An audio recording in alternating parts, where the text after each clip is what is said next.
So today's my birthday, and the first thing I did today was watch my cousin bury his dad, my aunt bury her husband, and it just shows that life is short.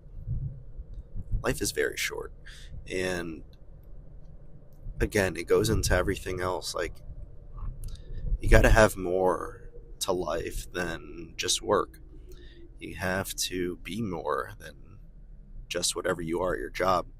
And what I'm trying to say is, like, life is very short. Spend it with the people you love.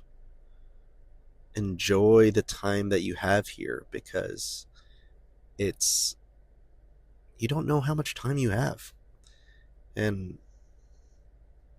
that is a scary and truthful thought that I feel that everyone needs to know. So, if you haven't gotten in contact with your parents or someone you love in a while, hit them up.